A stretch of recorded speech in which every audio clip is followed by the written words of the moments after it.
Amazonians. I dey throway salute for una. Una listen to this interview where Ebenezer Akwanga make am with his own radio station.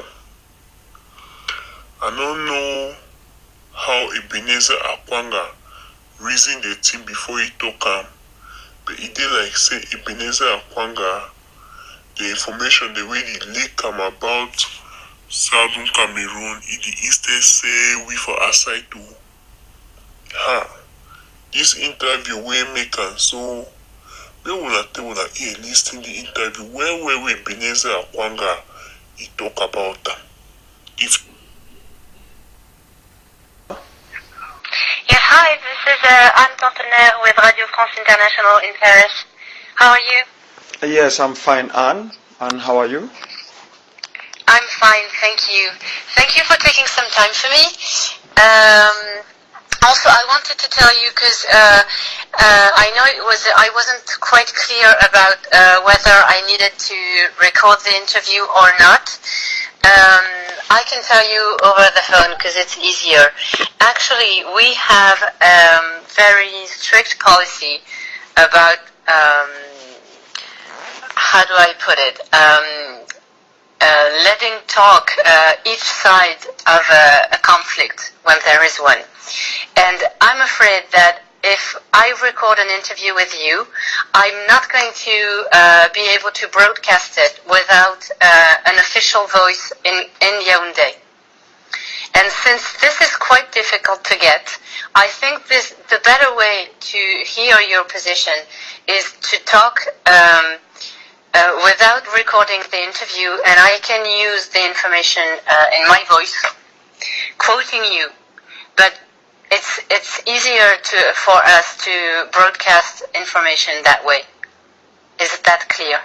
Yes, I've understood what you said, though it's a little bit surprising to me. I know that in the journalistic world, you can talk to the state of Cameroon and you try to reach us. If you are able to reach us and we don't have anything to say, or you are not able, or we refuse to respond to whatever issues are raised, you can go on and still carry out the position of the state of Cameroon on the grounds that you reach out and the other party either refused to talk or there was nobody there to make any comments. But it might be that Radio France International have different policies from that of BBC and CNN and other international networks. So I don't care what method you people use. If you want to talk to me, as long as I'm going to be cited or quoted exactly what I've said, there's no problem. Sure, so depending on how you want to do it. Well, I thought that it would be better, to be honest, because those decisions actually are not mine, and I have to compel to it. So I have to do it this way, and since my guess is it's quite important to hear you and your position, and I think it's better to hear you through my voice than don't hear you at all. But I understand it can be disturbing, but it's quite difficult, and we are in a delicate position in Cameroon, so I think it's better to do it this way. I understand that, because you might record me, and if you are not able to get the Cameroonian position, then the interview will not go anywhere. That is what you are trying to say. So you will not be able to use it because Cameroon might just refuse to be silent. So I get that. That is the policy of RFE. So there's no problem with me. So like as I said, as long as it's going to be, if you are quoting me, that is okay. That is fine. Sure. Yeah. This is there absolutely no problem. And maybe some other time, if I know I can get the Cameroonian government in Yaoundé, and I'm sure that we can hear both sides, I can do it. But today I'm really not sure about that, so I think it's better to do it this way. Well, thank you for being, so understanding. And actually I was calling you because I'm preparing a report for tomorrow, given that the occasion is the beginning of a new year, and the International Crisis Group quoted the conflict in the Anglophone region and Bazonian region in Cameroon as a conflict that should be, that one of the most important for the coming year. So I wanted to know, first of all, well, how is the situation for you, for your group, and also your ambition for the coming year? Yeah, that's a broad-based question, but thank you for asking that. I'm glad that you said the ICJ has cited the situation in my homeland and what is affecting my people as a pivotal crisis that might affect international relations for the year 2019. I hope that is taken seriously, not just what is written down. Now, the situation is bleak, as you know, as a journalist. You know what is happening back in my homeland. The situation is bleak because we have not received enough media coverage like what has been going on in Syria and other places, and even in Palestinian territories. Unfortunately, that is how international diplomacy works. If you don't have absolute mass casualty with bombs raining down from the skies, people don't really take things seriously. But for us, it is extremely serious. It is not what we expected for our people. We do not expect that our daughters and sons and our junior brothers and sisters will not be able to go to school for 2 years. We do not expect that our grandmoms, our moms, our dads, our fathers, our entire families will be living and sharing the same domicile with mosquitoes and snakes and wild animals in the bushes because they need to hide for safety. We do not expect that at this particular stage we will still be compelled to carry up arms to fight a regime that has not recognized us as human beings, that have decided to slaughter our people, and yet the rest of the world is watching. But this is exactly what has been our fate for so many years now, and it just spiraled in 2006, 2017. It is what has been ongoing for long. If you are used to Blaise Pascal Tala, who used to run Jeune Afrique Economy from Paris there, you would have read articles about me when I was arrested in 1997 because of this same situation, and people were killed. The son of a Dio was burnt in the house. Gendarmes died, civilians were slaughtered. So many of us were picked up and were randomly tortured, brutally tortured and jailed. So it's an ongoing situation which, I'm sorry to say, because of France's policies in Africa, in French Africa, the state of La République du Cameroon do not have any pressure on them to find a way to resolve this issue, because they are always thinking that no matter what happens, France will always be there to give them coverage. Maybe they will use the cooperation agreement of the 40s to give them coverage back up. So they have never on their own look at us like, oh, these are part and parcel of our land, we should find a means to solve this problem. No, they don't care about us. All what they care is about that. Do you think that things would have been different if another candidate had won the presidential election in October? Frankly speaking, I don't think so. I don't think Kanto would have been different from Paul Biya. It is the same like you have the socialists the socialists taking over power in Palais de l'Élysée, or you have the conservative taking power. It doesn't change between Valéry Giscard d'Estaing or Jacques Chirac or whosoever. It is France's policies in Africa. So whether it was Kanto, if Kanto even won the election and was allowed to be declared the winner, it means France have chosen Kanto over the Cameroonian people. So it doesn't matter who wins the election. Even if it was John Frundi today, it would be the same policy. Let me put it this way: the way French Africa the way the policies in French Africa are constructed, are built, is in such a way that even if you take Karl Wojtyla, the late John Paul II, and make him the president of La République du Cameroon, he will become one of the most evil people on earth. People will not like him because of the policies that are there. The policies are not meant to benefit the people, the nationals of Cameroon or the Southern Cameroon. The policies are meant to benefit France and to benefit other external powers who do not we will not have reached this level. So what do you expect from 2019? I am expecting more bloodshed. I've just received a wired information that France have taken a vow that they would rather see a 10th region in Cameroon for the sake of not allowing the southern Cameroons to achieve even what we are not looking for. That is a two-state federation. That they are scared of federation, that because they think, in quote, the Anglophones would definitely pass over their economic prowess to Anglo-Saxon countries like Britain and others. That is the fear of France. France is no more concerned about the killing of southern Cameroonians and even the troops from La République du Cameroon who are dying in their numbers in our land. France is not concerned about the humanity of the people in Cameroon and the southern Cameroons. I am saying this, and I'm very serious, that until French citizens, I'm not talking of French government, until French citizens, whom I know are very good people, have to rise up against their own system, which will mean that they will be doing something that is going to affect their own bottom line. Because without Africa, without what is happening in our homeland, things would have changed. France have every reason. There are beautiful policies in France. France is having the rule of law. Somebody wins an election, somebody does not stay in power for more than the period of time. But France will not want that in Africa. They will not want that in Africa. So it's a problem. So it is not whether Kanto won the election or somebody else. If Kanto was declared president, it means France have said, yes, you become the new prophet.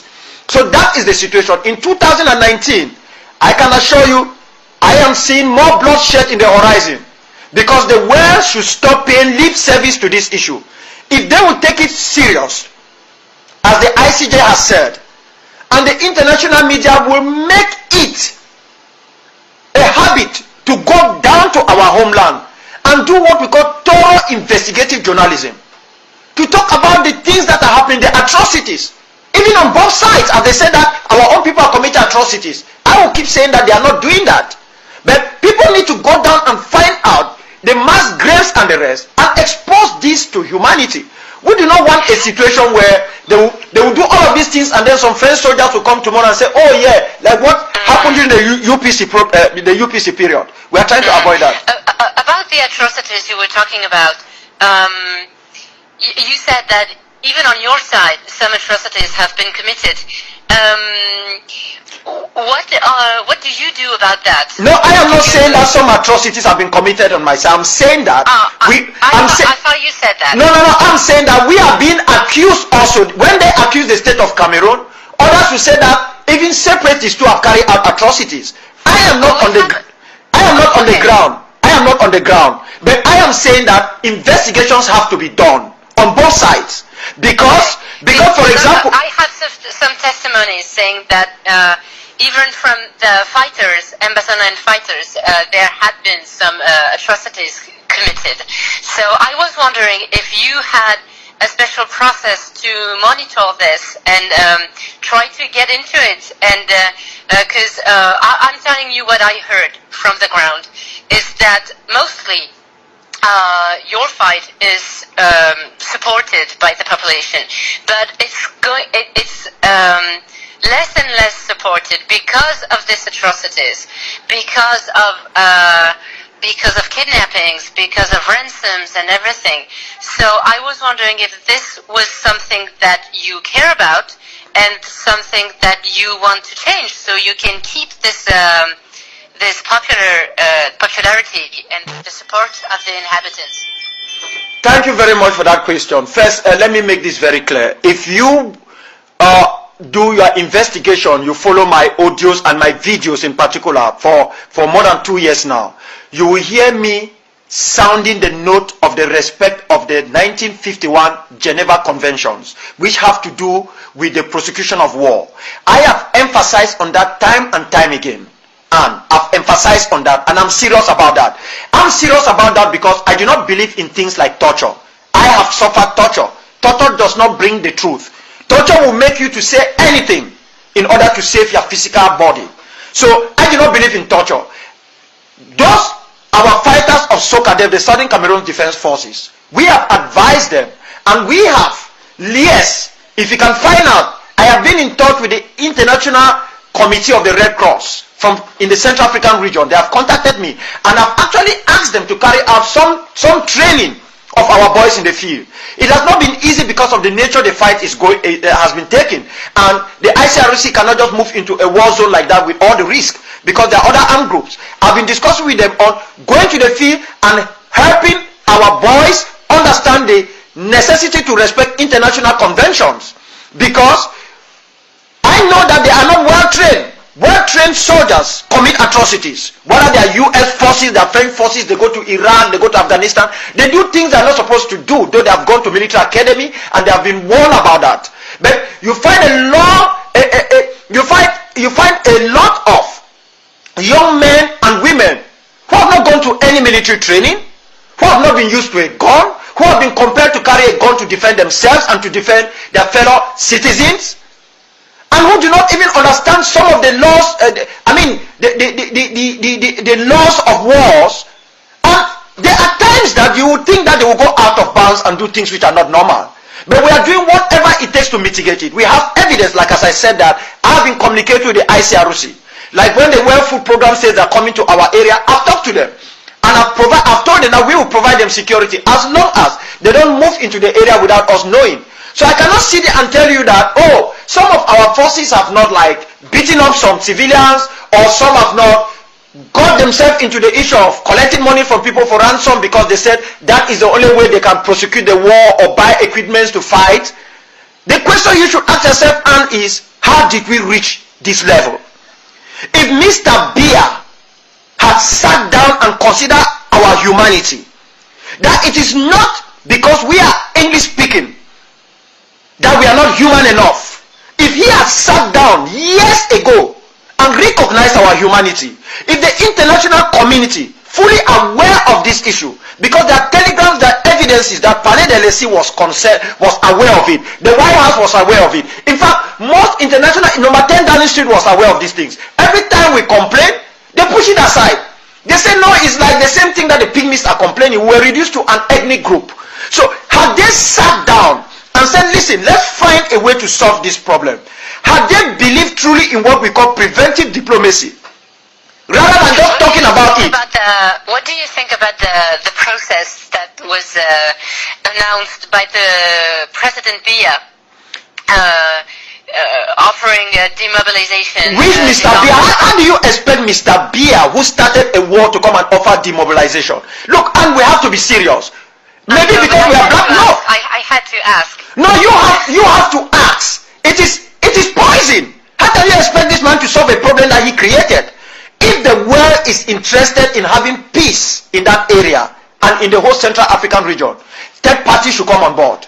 They should come on board. Cameroon cannot be the referee, the match delegate, the linesman.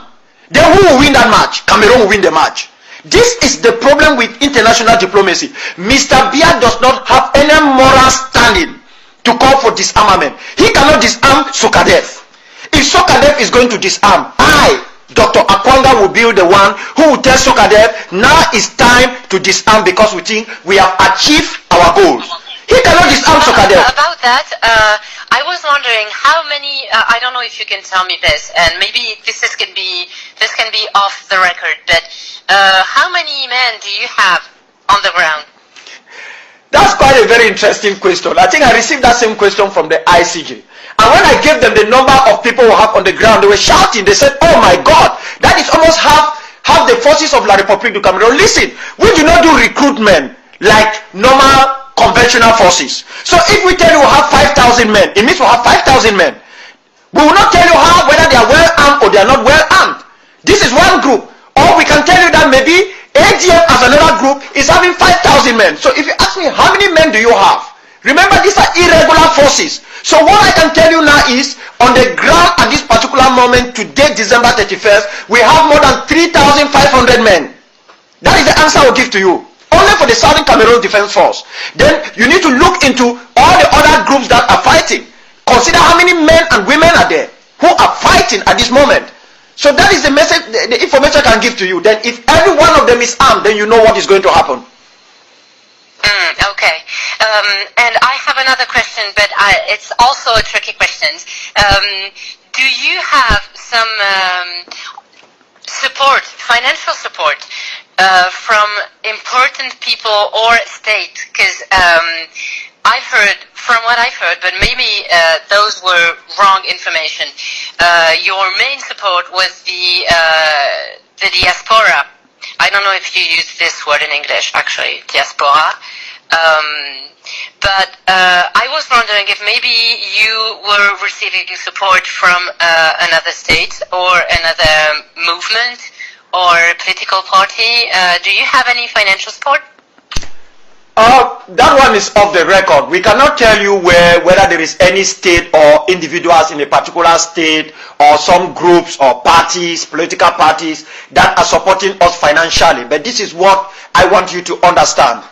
That the people of the southern Cameroons who are abroad, you call the diaspora, that is people who live in foreign lands, are doing the best they could to support the war effort on the ground. It is not that they are warlike. They are finding whatever possibility it is to defend the lives of our own people and to make sure that, what I've heard. Yes, that a permanent positive peace, not the negative type, the negative temporal peace that has been existing in Cameroon for so many years, where it is a peace out of fear than a peace that is coming from the genuine hearts of the people of that land. So we are fighting for a permanent positive peace, and those of us abroad are doing whatever it takes legally to back what we are doing. Remember this. They are American Jews, they are French Jews, they are Russian Jews who are backing the state of Israel to fight against what they call their existential enemies. So it is our right to self-determination. It is our right to back what is happening in our homeland because we are concerned with what is going on there. There are Irish Americans who still see Ireland as home, and they still do whatever they are able to do to make sure things are okay in Ireland.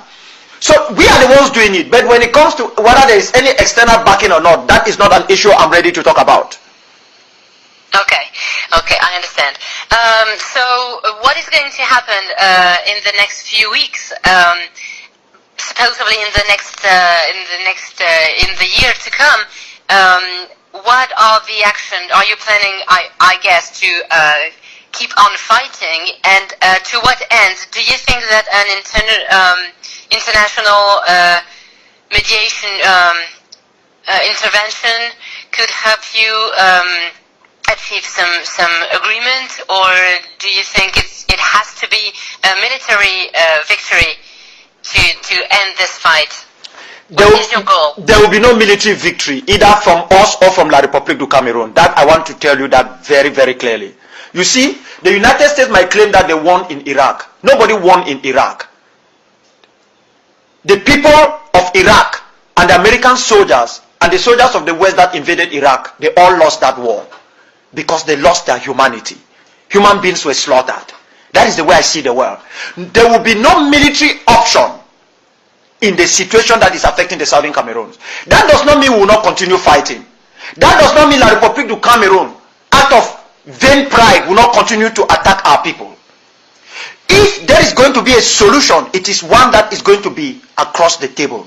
There must be and there will be a negotiated settlement. But what we want to do is simple. We want the rest of the world to know that we are not responsible for this war. We want peace. But we are not fighting for a Nobel Peace Prize, where we will give everything away so that they will call us tomorrow peace architects. No.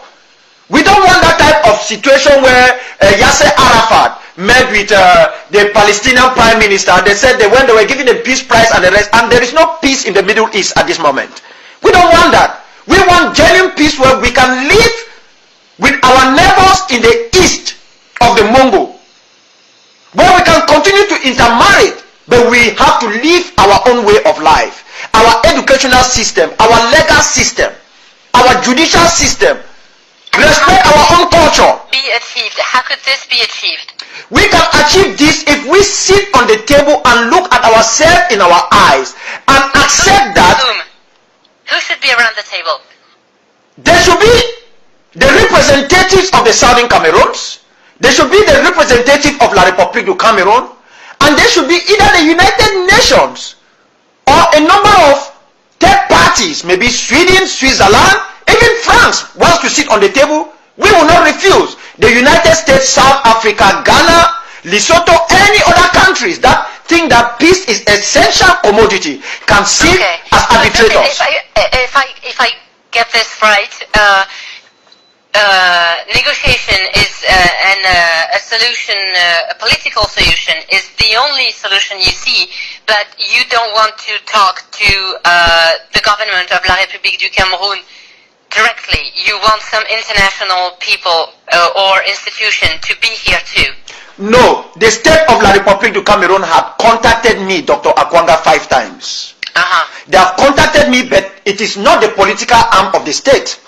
It is the arm of the state that is fighting us. You understand what I mean? They have contacted me and they have told me that it is important that we find a negotiated settlement.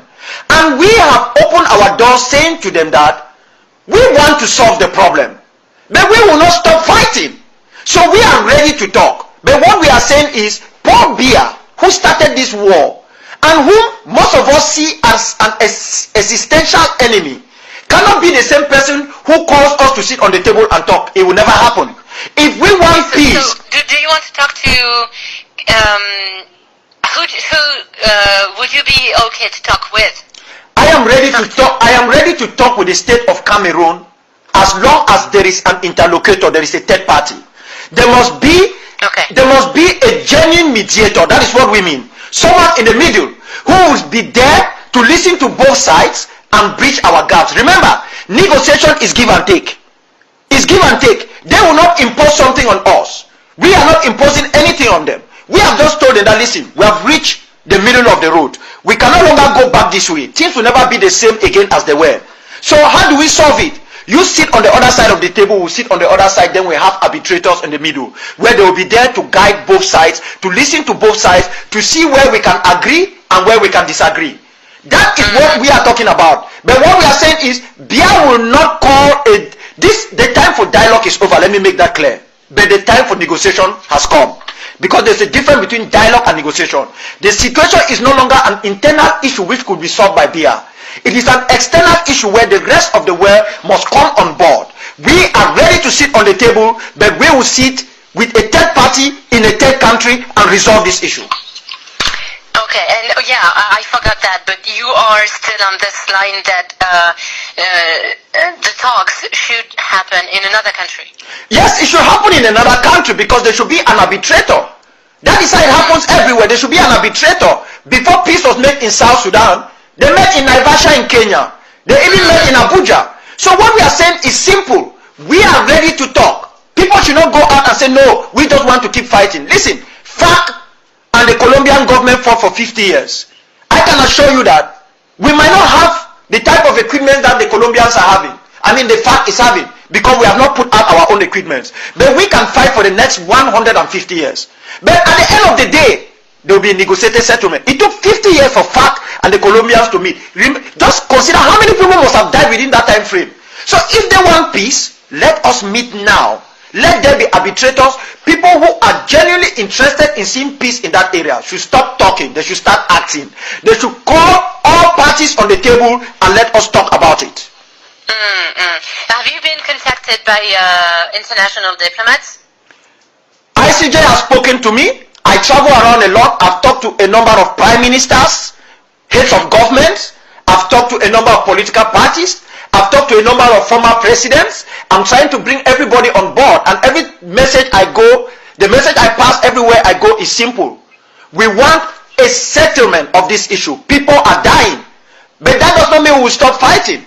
So maybe international diplomats might come to us, maybe they will. The ICJ told us that diplomats have reached out to them and they are trying to find a middle way to resolve the issue. They have proposed the same issue of a negotiated settlement. We have agreed that we are ready to talk with them, but it has to be in good faith. It has to be in a third country, because even if we have to talk over video conferencing, it's not going to solve the problem. This is a very serious issue where people are dying. It does not only affect the peace of our own people, it affects the peace of that entire region. If they want to solve the problem, the world should rise up and start acting rather than talking. I have one last question, and I'm not going to bother you furthermore, but excuse my ignorance, but maybe I would. Well, maybe I'm supposed to know this, but where are your men on the ground? I'm not asking for a specific position, but well, vaguely a region, just to know that if something happened in some place, maybe I can call you to get some details. It's just for the future. So I'm trying to get this straight, and it's really difficult to have a clear idea. I know what you are trying to find out. You are trying to find out where Sokadef forces are located, since there are other forces on ground zero. Unfortunately, I cannot tell you exactly where Sokadef forces are located, but what I want you to know is that we control a vast area of the southern region, and we are also fighting in the northern region. And one other thing I want you to know is that these are the two regions that make up the southern Cameroon. You have people in the northwest. Yes, we have people in the northern region. Let me assure you that the first piece of land that was liberated, that has been liberated so far, up to this moment, is the stretch of land in Furawa. Furawa was liberated by Sokadef. That is the only piece of land where you don't find the appearance of La République du Cameroun forces there, because we chased them out of there. That is the only totally free piece of land in the southern Cameroon at the moment. And Sokadef did that. Since when? It's been now for more than 6 months that we took over Furawa. Close to 6 months, yes. Yeah, close to 6 months, yes. We took over Furawa, and I've spoken about it in the open, asking the people to back up what we are doing. So we are all over. We don't have a specific area. We are in the northern region, what you call the northwest, and we are in a vast piece of area in the southern region. We are everywhere in the southern region. But if there are issues in the southern region, so that's why I asked. That what? I asked because I thought you were only in the south. Okay, no. The problem is that there are actually individual groups. We are based in the northern region, but there are also individual groups in the northern region that have reached out to us, telling us that no, they can no longer fight anywhere. They want to be part of Sokadef because of our rules, our regulations, our method of fighting. We've told our people we should not just fight now for freedom. While we are fighting, we should be thinking about the homeland. If we fight in such a way that it's not good enough, then when tomorrow we are a free people, we are going to have a lot of difficulties. So that is why they want to become part of Sokadef. So there are new groups trying to join Sokadef, and there are already existing Sokadefians units in the northern and southern regions. Okay, and what do they have to be a part of Sokadef? No, you just have to first accept to respect the 1951 Geneva Convention on Warring. We are talking muchly about that because a lot of funny things are happening. For example, we teach our boys that, listen, the moment you are fighting, if you shoot a soldier from La République du Cameroun and you are able to arrest that soldier is wounded, it is your duty to make sure that soldier is treated humanely. It is your duty to make sure the wounds of that soldiers are catered for. It is your duty to make sure that soldier is fed. It is your duty to make sure that soldier is kept alive. We teach them those things. We let them understand that there are things you don't do. Kidnapping is not part and parcel of the game we do. Though we are like guerrilla forces, we don't do that.